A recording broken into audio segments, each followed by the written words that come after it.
Un divorce, c'est comme une maison qui s'écroule en plein orage. Vous croyez les murs solides, les fondations ancrées, les fenêtres ouvertes sur l'avenir. Et soudain, tout s'effondre. Les éclats de verre brillent sous la pluie, les toits s'effondrent, et vous êtes au milieu des débris, seul, trempé, désorienté. Chaque objet renversé, chaque meuble brisé, est un souvenir qui hurle dans le silence. Le parfum d'un café partagé, le rire dans le salon, la simple routine des soirs, tout semble disparu. Et vous vous tenez là, impuissant, à regarder ce que vous croyez être éternel, réduit en poussière. Vous touchez du doigt une vérité que personne ne vous avait préparé à affronter. La sécurité, la certitude, l'amour, tout peut s'évanouir en un instant. Et la question qui brûle alors en vous n'est pas seulement « pourquoi cela m'arrive-t-il ?», mais celle qui change tout. Comment vais-je me reconstruire ? Comment rebâtir quand les pierres mêmes de votre existence semblent avoir disparu ? Un divorce n'est pas un simple événement administratif. C'est une tempête, une déflagration silencieuse qui frappe d'abord à l'intérieur. Un jour, tout semble encore tenir. Le lendemain, vous êtes balayé. La colère vous traverse comme un éclair. Puis, la tristesse s'installe, comme une pluie froide qui ne cesse jamais de tomber. Certaines nuits, les émotions deviennent des vagues. Elles montent, montent, jusqu'à vous couper le souffle. Le moindre souvenir, une photo, un parfum, un mot, déclenche un ouragan intérieur. Témoignage de Dadid, 38 ans. Je me levais la nuit pour marcher dans l'appartement. J'entendais encore sa voix, mais elle n'était plus là. Alors je parlais tout seul, comme pour remplir le vide. Je me sentais ridicule, et en même temps, je n'avais pas le choix. La tempête intérieure est imprévisible. Un matin, vous pensez aller mieux. L'après-midi, une chanson à la radio vous ramène 10 ans en arrière, et vous retombez au sol. Selon les psychologues, cette alternance est normale. Elle s'appelle la désorganisation émotionnelle. Le cerveau lutte pour comprendre une nouvelle réalité qui contredit toutes ses attentes. Aïcha, 46 ans. Je croyais que j'avais tout accepté. Et puis un jour, en rangeant mes papiers, je suis tombé sur notre certificat de mariage. J'ai explosé en sanglots, comme si la blessure venait d'être ouverte à nouveau. La science nous éclaire. Des chercheurs de l'Université de Virginie ont découvert que le rejet amoureux active dans le cerveau les mêmes zones que la douleur physique. Autrement dit, votre souffrance n'est pas dans votre tête, elle est réelle, biologique. Métaphore. C'est comme recevoir une brûlure invisible. Vous ne la voyez pas, mais elle vous paralyse. Et pourtant, dans cette tempête, une vérité existe. Aucune vague, aussi violente soit-elle, ne dure éternellement. La mer finit toujours par se calmer. Mini-exercice pratique. Fermez les yeux. Respirez profondément 3 fois. Imaginez vos émotions comme des vagues. Au lieu de lutter, laissez-les passer. Observez-les. Car résister, c'est s'épuiser. Mais accepter, c'est apprendre à surfer sur la tempête. Après la tempête vient un autre état, parfois encore plus déstabilisant, le vide. C'est ce moment où tout s'arrête, où le bruit des disputes, des larmes, des papiers à signer laisse place à un silence assourdissant. Vous vous réveillez un matin et la personne n'est plus là. Le lit est froid d'un seul côté. La tasse de café reste seule sur la table. Les messages qui arrivaient chaque jour ne viendront plus. Claire, 42 ans. Quand il est parti, je n'ai pas seulement perdu un mari, j'ai perdu une routine. Je savais à quelle heure il rentrait, ce qu'on regardait le soir, mais nos petites disputes rythmaient mes journées. Tout ça a disparu. J'avais l'impression de vivre dans une maison sans mur. Le vide, c'est ce silence qui vous étouffe. Ce n'est pas la douleur aiguë de la tempête, c'est un gouffre, une absence qui vous suit partout comme une ombre. Selon une étude de la Université de Chicago, le cerveau humain est programmé pour rechercher la régularité. Les habitudes, même les plus petites, créent une stabilité. Quand ces habitudes s'effondrent, le cerveau vit un véritable état de panique. C'est pour cela que même préparer un repas, sortir ou simplement se lever peut sembler insurmontable. Témoignage venant BZ, 23 ans. Je suis resté 2 jours sans sortir de mon lit. J'avais l'impression que plus rien n'avait de sens. Même mon travail, même mes amis, tout semblait vide. Ce vide n'est pas seulement psychologique. Les neurosciences parlent de rupture des circuits neuronaux de l'habitude. Votre cerveau a besoin de temps pour se réorganiser. Mais dans l'instant, ce que vous ressentez ressemble à un désert émotionnel. Métaphore, imaginez un champ après l'incendie, noirci, sans vie apparente. On croit que plus rien ne poussera, mais sous la surface, la terre attend. Elle se régénère, elle se prépare à accueillir du neuf. Ce vide, aussi insupportable qu'il semble, est en réalité un espace. Un espace où peut renaître quelque chose, une terre vierge, un nouveau départ. Mini-exercice pratique. Prenez une feuille. Dessinez un cercle au centre. Écrivez le mot « vide ». Autour, tracez 3 flèches et écrivez ce que vous pourriez mettre dans cet espace. Un projet, une habitude nouvelle, une personne à retrouver. Ce n'est pas à remplir le vide par peur, c'est commencer à le transformer en énergie créatrice. La douleur d'un divorce n'est pas une simple émotion. C'est une expérience totale qui traverse le corps, l'esprit et même l'âme. Beaucoup pensent qu'il faut l'éviter, l'étouffer ou la dépasser rapidement. Mais la psychologie, les neurosciences et même la sagesse ancienne disent autre chose. La douleur est un passage, et ce que vous refusez de ressentir persiste. Témoignage, Élodie, 36 ans. Les premiers mois, j'ai refusé d'y penser. J'ai enchaîné les sorties, les séries, les distractions. Mais chaque soir, en rentrant, le vide me rattrapait. Plus je fuyais, plus ça me revenait en pleine figure. Pourquoi cette douleur s'impose-t-elle avec autant de force? Parce qu'elle est inscrite dans notre biologie. Quand un lien affectif se rompt, le cerveau libère des signaux de manque similaires à ceux du sevrage d'une addiction. Les chercheurs de l'Université du Michigan ont démontré, grâce à l'imagerie cérébrale, que les personnes récemment rejetées présentaient une activité intense dans les mêmes zones que les patients en manque de substance. Autrement dit, l'amour n'est pas seulement un sentiment, c'est une dépendance chimique. Et la douleur du divorce, c'est le sevrage. Témoignage de Karim, 41 ans. J'avais mal physiquement. Pas seulement au cœur, mais dans le corps entier. Comme une fatigue profonde, un poids sur la poitrine. J'allais voir mon médecin, pensant être malade. Mais il m'a dit « Vous traversez une rupture, monsieur. C'est votre cœur qui parle au travers de votre corps. » Voix off plus douce. Alors, que faire de cette douleur? La réponse peut sembler paradoxale. Il faut l'accueillir. Pas s'y noyer, mais l'observer. Pas la fuir, mais l'accepter comme un professeur exigeant. Les bouddhistes disent « La souffrance est inévitable ». Mais la douleur devient souffrance lorsqu'on résiste. Plus vous fuyez, plus elle vous poursuit. Plus vous l'acceptez, plus elle se transforme. Mini-exercice pratique. Fermez les yeux. Prenez 3 grandes respirations. Localisez dans votre corps où se trouve votre douleur. Est-elle dans la poitrine, dans le ventre, dans la gorge? Ne cherchez pas à l'enlever. Dites-lui simplement « Je te vois. Tu as le droit d'être là. » Cet exercice, validé par plusieurs approches de la mindfulness, pleine conscience, réduit l'intensité des émotions négatives en diminuant l'activité de l'amygdale, la zone de la peur dans le cerveau. Et un jour, après l'avoir traversée, vous réalisez que cette douleur n'était pas seulement une ennemie. Elle était une initiation, un passage obligé vers une nouvelle version de vous-même. Et vous, avez-vous déjà remarqué que lorsque vous cessiez de fuir votre douleur, elle se transformait? Un divorce ne touche jamais qu'un seul aspect de la vie. Il ne se limite pas à une séparation entre 2 êtres. C'est tout un système de repères qui éclate en morceaux. Les habitudes, les relations sociales, parfois même l'identité.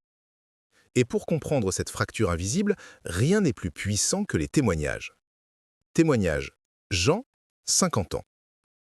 Quand elle est partie, je me suis retrouvé seul dans un appartement trop grand pour moi. Le soir, j'allumais la télé juste pour couvrir le silence. Je pensais que j'étais fort, que je pouvais tenir. Mais le silence, lui, était plus fort que moi. Témoignage fictif, Sarah, 29 ans. Ce que je n'avais pas prévu, c'est que je perdrais aussi une partie de mes amis. Beaucoup avaient choisi leur camp. Certains ne m'appelaient plus. C'était comme si, en un instant, ma vie sociale s'était effondrée. J'ai eu l'impression de mourir 2 fois. Une première en tant qu'épouse, une seconde en tant qu'amie. Ces témoignages ne sont pas isolés. Les chercheurs en psychologie sociale confirment, un divorce bouleverse non seulement la relation centrale, mais aussi les réseaux périphériques. On perd des amis, de la famille par alliance, parfois même une communauté entière. Le docteur Linda Waite, sociologue, a démontré que les personnes divorcées subissent une baisse notable de leur cercle social dans les premières années suivant la séparation.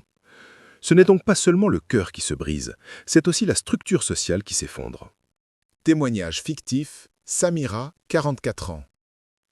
Je vivais dans une petite ville. Après le divorce, chaque fois que je sortais, j'avais l'impression que tout le monde me regardait, me jugeait, comme si j'avais échoué à un examen de la vie. Alors j'ai commencé à m'enfermer. Je ne voulais plus voir personne. Et puis, il y a la dimension identitaire. Le divorce enlève un rôle que l'on portait depuis des années, celui de mari, de femme, de partenaire.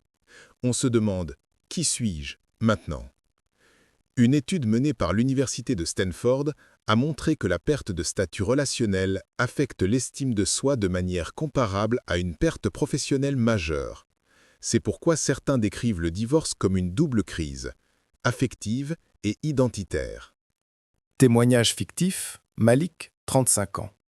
Au travail, on m'appelait le gars marié à Sophie. Chez mes amis, j'étais le couple modèle.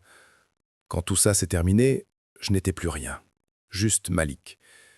Mais je ne savais même plus ce que ça voulait dire, être moi. Mais dans cette perte, une vérité se cache. Oui, le divorce détruit des repères. Oui, il fait voler en éclats des morceaux de votre monde. Mais ce vide, aussi brutal soit-il, est aussi une invitation.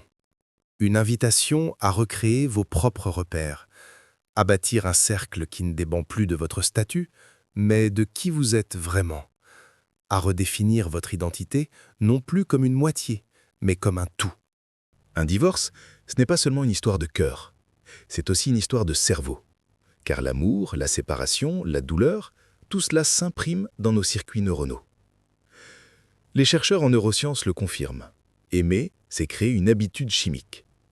Chaque geste tendre, chaque mot d'amour, chaque rituel partagé libère de la dopamine et de l'ocytocine, les hormones de la récompense et de l'attachement. Jour après jour, ces substances construisent des autoroutes neuronales. Elles deviennent votre normalité, votre oxygène. Témoignage de Léa, 33 ans. Chaque soir, on s'envoyait un message avant de dormir, un simple « bonne nuit ». Après le divorce, je regardais mon téléphone. Je savais qu'aucun message ne viendrait, et pourtant mon corps l'attendait. C'était comme si j'avais besoin de cette petite dose pour survivre. Ce que Léa décrit, c'est un sevrage, exactement comme un addict privé de sa substance. Les neuroscientifiques de l'Université de Columbia ont montré que la perte d'un partenaire active les mêmes régions cérébrales que celles stimulées lors d'un manque de drogue. Ce n'est donc pas une métaphore, c'est une réalité biologique. Témoignage de Léa, 33 ans. Chaque soir, on s'envoyait un message avant de dormir, un simple « bonne nuit ». Après le divorce, je regardais mon téléphone. Je savais qu'aucun message ne viendrait, et pourtant mon corps l'attendait. C'était comme si j'avais besoin de cette petite dose pour survivre. Ce que Léa décrit, c'est un sevrage, exactement comme un addict privé de sa substance. Les neuroscientifiques de l'Université de Columbia ont montré que la perte d'un partenaire active les mêmes régions cérébrales que celles stimulées lors d'un manque de drogue. Ce n'est donc pas une métaphore, c'est une réalité biologique. Votre cerveau crie « Où est ma dose d'amour ?» Et comme toute addiction, l'arrêt brutal provoque de l'angoisse, de l'insomnie, des obsessions et parfois même une douleur physique. Votre cerveau crie « Où est ma dose d'amour ?» Et comme toute addiction, l'arrêt brutal provoque de l'angoisse, de l'insomnie, des obsessions et parfois même une douleur physique. Votre cerveau crie « Où est ma dose d'amour ?» Et comme toute addiction, l'arrêt brutal provoque de l'angoisse, de l'insomnie, des obsessions et parfois même une douleur physique. Votre cerveau crie « Où est ma dose d'amour ?» Et comme toute addiction, L'arrêt brutal provoque de l'angoisse, de l'insomnie, des obsessions et parfois même une douleur physique. Les neurosciences expliquent ce phénomène. Lorsqu'un attachement est rompu, le cerveau active le système de rumination. C'est une boucle mentale qui répète les souvenirs, non pas pour vous torturer, mais pour essayer de restaurer le lien. Votre esprit rejoue le passé comme un ordinateur qui tente de recharger un fichier corrompu. Mais la vérité, c'est que ce fichier n'existe plus. Et c'est ce qui rend la souffrance si persistante. Mini-exercice pratique inspiré de la thérapie cognitivo-comportementale. La prochaine fois qu'un souvenir douloureux revient en boucle, ne cherchez pas à le chasser. Observez-le. Puis dites-vous, ceci est une mémoire, pas la réalité d'aujourd'hui. En répétant cet exercice, vous apprenez à votre cerveau à distinguer le passé du présent. Mais il y a aussi une bonne nouvelle. Le cerveau est plastique. Cela signifie qu'il peut se réorganiser, créer de nouveaux circuits, trouver d'autres sources de dopamine et d'ocytocine. Oui, aujourd'hui, votre corps est en manque. Mais demain, il réapprendra à sécréter du plaisir autrement, par l'amitié, la créativité, l'effort physique, la méditation, les nouveaux liens humains. C'est un chemin lent, mais il est inscrit dans votre biologie même. Témoignage fictif, Sophia, 39 ans. Je pensais ne jamais m'en sortir, et puis, un jour, après une séance de yoga, j'ai ressenti une paix que je croyais impossible. Pas parce qu'il était revenu, mais parce que mon corps avait trouvé une nouvelle source de calme. Ce jour-là, j'ai compris que j'avais encore un avenir. Le divorce est un choc chimique, une chute brutale de vos hormones d'attachement. Mais il n'est pas une condamnation. Car si le cerveau peut souffrir, il peut aussi guérir. Et cette plasticité est votre plus grand allié. Chaque respiration consciente, chaque geste vers vous-même, chaque nouvelle expérience est une petite victoire neuronale. Un pas après l'autre, votre cerveau se reconstruit. Et avec lui, vous aussi. Avez-vous déjà ressenti ce manque presque physique après une rupture? Comment votre corps vous l'a-t-il exprimé? Après le chaos de la tempête, après le vide, après la douleur et le manque, une question surgit. Comment se relever? Beaucoup croient que la reconstruction commence par de grands gestes, des décisions radicales. Mais la vérité, c'est qu'elle commence par de petites choses. De minuscules pas, presque invisibles, mais répétés jour après jour. Car c'est ainsi que l'on rebâtit une vie, brique après brique, souffle après souffle. Témoignage de Camille, 40 ans. Je pensais que pour aller mieux, je devais tout changer d'un coup. Nouveau travail, nouveaux amis, nouveau pays. Mais en réalité, le premier pas, ça a été simplement de sortir marcher 10 minutes chaque matin. Ce geste banal est devenu ma bouée. Les psychologues appellent cela la micro-résilience. C'est l'art de créer de petites victoires quotidiennes qui, mises bout à bout, deviennent un socle. Ces gestes simples, se lever, faire son lit, prendre une douche, appeler un ami, sont les premières pierres de la reconstruction. Mini-exercice pratique. Demain matin, choisissez une action simple à répéter. Écrire une phrase de gratitude dans un carnet, faire une marche de 5 minutes, préparer un café en silence en respirant profondément. Ne cherchez pas la perfection, cherchez la constance. Le corps est aussi une clé. Des chercheurs de l'université d'Harvard ont démontré que 30 minutes d'activité physique par jour réduisent de 47% les symptômes de dépression légère à modérée. Le mouvement libère des endorphines, les hormones du bien-être. Alors bougez, courez, dansez, faites du yoga ou simplement marchez. Chaque mouvement est un signal envoyé à votre cerveau « Je suis encore vivant, j'avance ». Témoignage de monsieur Thomas, 52 ans. Le premier mois, je ne sortais pas de chez moi. Puis un jour, un ami m'a proposé d'aller nager. Je n'en avais pas envie, mais j'y suis allé. Et dans l'eau, pour la première fois depuis longtemps, j'ai senti mon corps libre. J'ai compris que je pouvais encore ressentir autre chose que la douleur. Le corps est aussi une clé. Un autre outil puissant, l'écriture. Des études en psychologie positive montrent que tenir un journal permet de réduire l'intensité des émotions négatives et d'augmenter le sentiment de contrôle.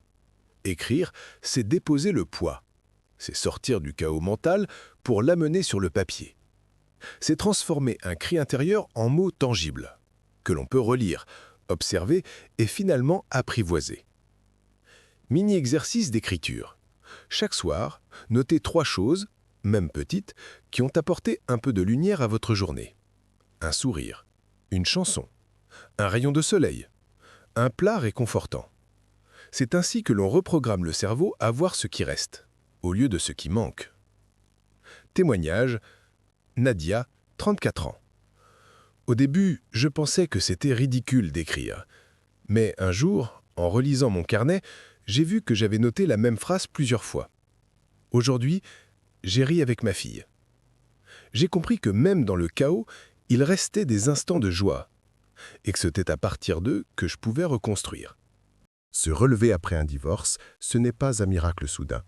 C'est un processus, lent, fragile, mais inarrêtable. Chaque marche que vous faites, chaque mot que vous écrivez, chaque respiration consciente est une victoire. Et même si vous ne le voyez pas encore, vous êtes déjà en train de vous reconstruire. Et vous, quel petit pas pourriez-vous faire dès demain pour envoyer un signal à votre cerveau ? Je vais mieux. Chapitre 7. Reconstruire une nouvelle identité. Un divorce n'est pas seulement la fin d'une relation, c'est aussi la fin d'une identité. Pendant des années, vous avez été époux, épouse, partenaire. Votre vie, vos projets, vos habitudes étaient liés à un autre être. Et puis soudain, ce miroir se brise. La question surgit alors, qui suis-je maintenant ? Témoignage, Isabelle, 45 ans. Quand j'ai divorcé, j'avais l'impression d'avoir perdu mon prénom. On ne disait plus Isabelle et Marc, mais juste Isabelle. Et ce prénom-là, je ne le reconnaissais plus. Je devais réapprendre à être simplement moi. Les psychologues appellent ce phénomène la redéfinition de soi. C'est une étape inévitable, mais aussi une chance. Car si le divorce détruit une partie de vous, il vous offre aussi un espace vierge, une page blanche sur laquelle écrire un nouveau chapitre de votre histoire. Imaginez une maison ancienne. Elle s'est effondrée, pierre après pierre. Vous pourriez passer votre vie à pleurer ses ruines. Ou vous pourriez utiliser cet espace pour bâtir une maison plus solide, plus lumineuse, qui vous ressemble enfin. Mini-exercice pratique. Prenez une feuille. Divisez-la en 2 colonnes. À gauche, écrivez les identités que vous avez perdues avec le divorce, comme époux, épouse, partenaire de voyage, cuisinier du couple. À droite, écrivez les identités que vous voulez explorer maintenant, comme parent engagé, voyageur, créateur, ami, apprenant. Ce simple exercice transforme le vide en possibilité. Numéro 2. Témoignage. Karim, 39 ans. Pendant des années, j'étais le mari d'Amel. Après le divorce, je ne savais plus qui j'étais. Alors, je me suis inscrit à un cours de guitare. Aujourd'hui, je suis aussi un musicien. Et ce nouveau rôle m'a sauvé. La science confirme l'importance de cette redéfinition. Des chercheurs en psychologie sociale ont montré que les personnes qui explorent de nouvelles activités après une rupture développent une meilleure estime de soi et une plus grande résilience émotionnelle. Car chaque nouvelle identité est comme une racine supplémentaire. Plus elles sont nombreuses, plus vous êtes solide face aux tempêtes. Mini-exercice d'introspection. Demandez-vous, qu'est-ce qui m'a toujours attiré, mais que je n'ai jamais osé essayer ? Faites une liste de 3 expériences ou apprentissages que vous pourriez commencer cette année. Cela peut être petit, un cours de peinture, de danse, une association, un voyage en solitaire. L'important n'est pas de réussir. L'important est d'explorer. Témoignage, Sophie, 50 ans. Après 25 ans de mariage, je croyais que ma vie était finie. Puis j'ai rejoint un club de randonnée. Au début, c'était juste pour marcher. Mais en réalité, j'ai découvert une passion, des amitiés et surtout une nouvelle version de moi. Reconstruire son identité, ce n'est pas trahir le passé, c'est honorer ce que vous avez vécu tout en choisissant de ne pas vous y enfermer. Vous n'êtes pas défini par votre divorce, vous êtes défini par ce que vous allez devenir après. Et si cette épreuve, aussi douloureuse soit-elle, était l'occasion de rencontrer enfin la version la plus authentique de vous-même? Et vous, quelle facette de vous-même attendez-vous de révéler au monde, maintenant que la page est blanche? Chapitre 8. Le climax. Renaître après la chute. Chaque histoire a son point de bascule. Dans un film, c'est le moment où le héros touche le fond, avant de renaître. Dans la vie, ce moment existe aussi. C'est l'instant où, après avoir pleuré, crié, erré dans le noir, vous réalisez une vérité bouleversante. Vous êtes encore là. Vous avez survécu à ce que vous pensiez insurmontable. Et vous, quelle facette de vous-même attendez-vous de révéler au monde, maintenant que la page est blanche? Témoignage, Claire, 42 ans. Je me souviens d'une nuit où j'ai pleuré jusqu'à ne plus avoir de larmes. J'étais au sol, dans ma cuisine, incapable de me relever. Et puis, dans le silence, une idée m'a traversé. Si je suis encore vivante après ça, alors je peux tout supporter. À cet instant, j'ai senti une force que je n'avais jamais connue. Renaître après un divorce, ce n'est pas effacer la douleur. C'est accepter qu'elle fasse partie de votre histoire, mais refuser qu'elle écrive votre futur. C'est comme une cicatrice, visible, parfois douloureuse, mais aussi la preuve irréfutable que vous avez guéri. Métaphore. Imaginez un vase brisé. Dans certaines cultures, comme au Japon avec le kintsugi, on répare les fissures avec de l'or. Le vase n'est plus le même, il porte ses blessures. Mais s'il devient unique, précieux, encore plus beau qu'avant. Vous êtes ce vase. Votre douleur peut devenir votre force. Les neurosciences confirment cette transformation.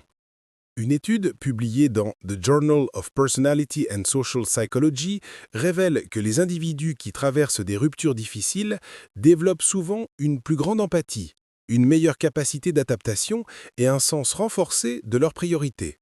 Autrement dit, la douleur n'est pas qu'une fin, elle est aussi une naissance.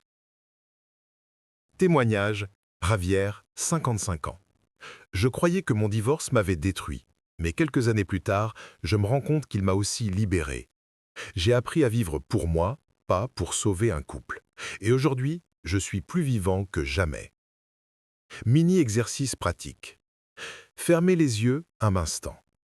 Pensez à votre douleur comme à une braise.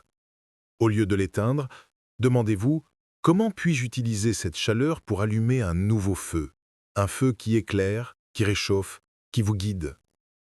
Renaître, c'est faire le choix de transformer l'épreuve en énergie.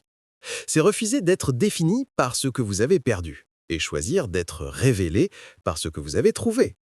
Oui, vous avez perdu une relation, mais vous avez gagné une vérité. Vous êtes plus fort que vous ne l'imaginiez. Et cette force, personne ne pourra jamais vous l'enlever. Témoignage, Amélie, 36 ans. Mon divorce a été l'événement le plus douloureux de ma vie, mais il m'a appris que je pouvais me relever seul. Et aujourd'hui, je ne me définis plus par ce que j'ai perdu, mais par ce que je suis devenu. Renaître, c'est faire le choix de transformer l'épreuve en énergie. C'est refuser d'être défini par ce que vous avez perdu et choisir d'être révélé par ce que vous avez trouvé. La renaissance n'est pas un cri triomphal. C'est d'abord un murmure, un souffle discret qui dit « je continue ». Et ce souffle, en grandissant, devient un rugissement intérieur. Vous n'êtes plus seulement un survivant, vous êtes un renaissant. Et ce nouveau vous est infiniment plus fort, plus libre, plus vrai que celui d'avant. Et vous, quel signe de renaissance avez-vous déjà perçu en vous? Même minime. Un sourire retrouvé? Une habitude nouvelle? Une passion redécouverte? Nous avons traversé ensemble la tempête, le vide, la douleur, la reconstruction, et enfin la renaissance. Le divorce n'est pas une fin.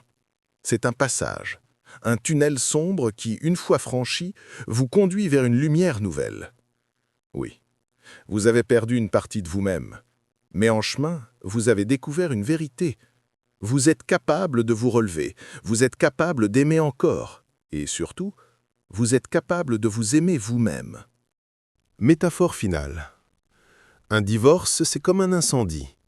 Il détruit, il ravage, il laisse des cendres. Mais dans ces cendres, une graine peut germer. Et cette graine, c'est vous. Elle porte déjà la promesse d'un arbre plus solide, plus majestueux, plus enraciné que jamais. Alors souvenez-vous, vous n'êtes pas défini parce que vous avez perdu. Vous êtes révélé parce que vous êtes en train de devenir. Chaque pas, aussi petit soit-il, vous rapproche d'une nouvelle vie. Chaque respiration est une victoire. Chaque sourire retrouvé est une renaissance. Et demain peut être le début du plus beau chapitre de votre existence. Alors, j'ai une dernière question. Et vous?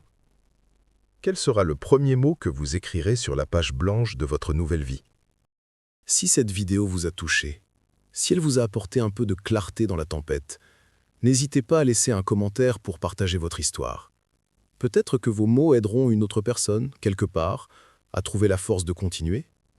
Pensez aussi à vous abonner à cette chaîne, à liker et à partager cette vidéo, car plus nous diffusons ces messages, plus nous brisons le silence autour de la douleur, et plus nous construisons une communauté de résilience et d'espoir.